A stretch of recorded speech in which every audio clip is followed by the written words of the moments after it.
Hi, welcome to Churchill County Library Virtual Story Time. Today I'm going to read Scaredy-Cat Splat to you by Rob Scotton and published by HarperCollins. And there's Splat and there's a jack-o'-lantern. Do you know the name of the mouse? The mouse's name is Seymour. Oh, and there's a spider. So does that give you a clue about what the book will be about?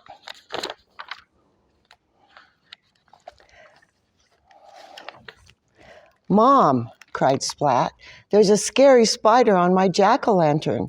He's small and hairy with really funny eyes." Splat's voice wobbled with worry. "But you're small and hairy with really funny eyes," said his mom.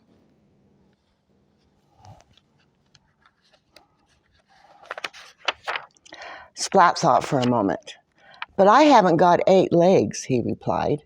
"If you had, maybe you'd be a scary spider too," teased his mom. Splat made a scary spider face. Splat's mom caught the spider under a jar.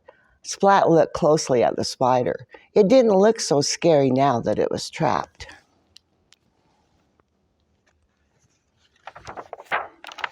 "Can I take the spider to school for Halloween?" asked Splat. "We've all made jack-o'-lanterns and everyone is dressing up in costumes. And Mrs. Wimpy Dimple is going to tell a ghost story and there's a prize for the scariest cat. And I want to be the scariest cat. So please, can I take the spider to school, please?" he added without taking a breath. "Okay," said his mom. "Where's your Halloween costume?" asked his mom. Splat pulled a broom from the closet and sat astride it. "Aha! Look at me, I'm a scary witch's cat," cried Splat, racing around the kitchen. "You certainly are scary," said his mom.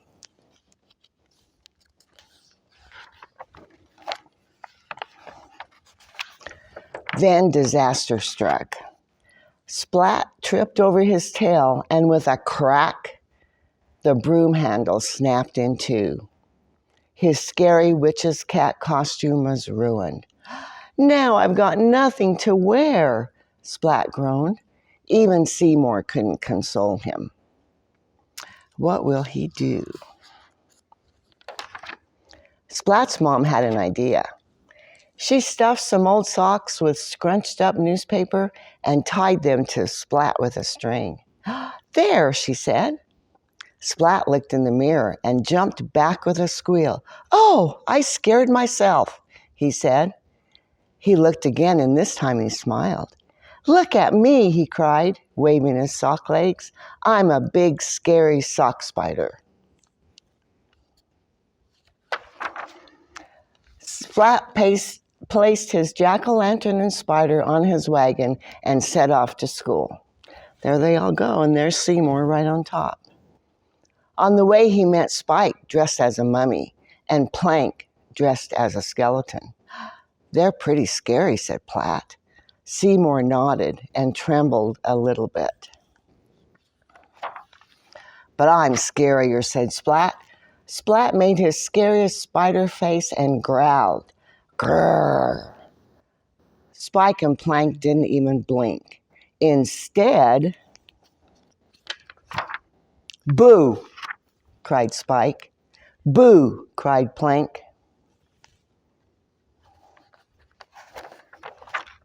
Splat yelped and jumped high in the air and landed in a heap.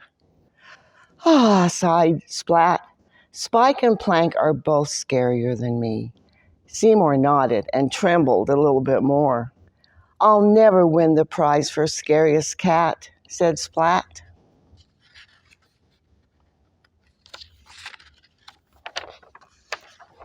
The sock spider, the skeleton, and the mummy continued on their way to school.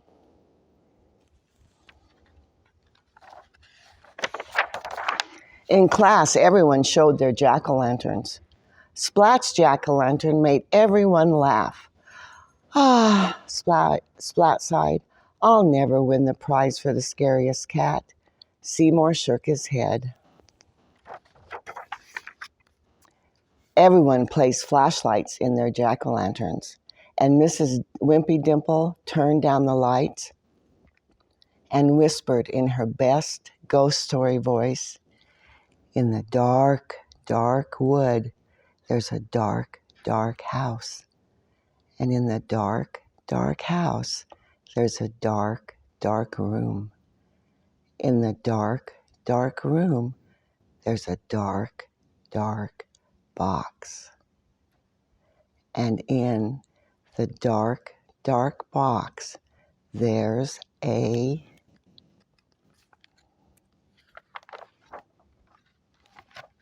"Ghost!" Mrs. Wimpy Dimple cried. The class jumped with fright. Splat was so startled his tail whipped around and sent his jack-o'-lantern spinning through the air. And what goes up must come down. Splat, and whose head did it land on? Unable to see anything, Splat stumbled around the room. Everyone shrieked as the pumpkin head glared at them and made strange hoo-hooing noises. Hoo, hoo.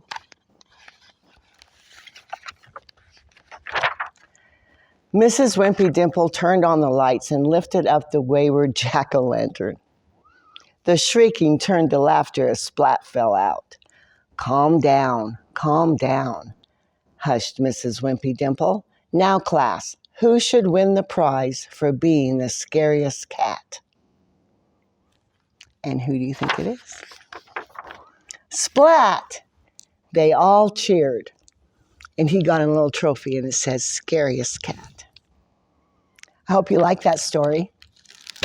I'll be reading this story and some others this week at story time on Wednesday and Thursday at 11. So I hope you can join us then. Thank you for joining me today.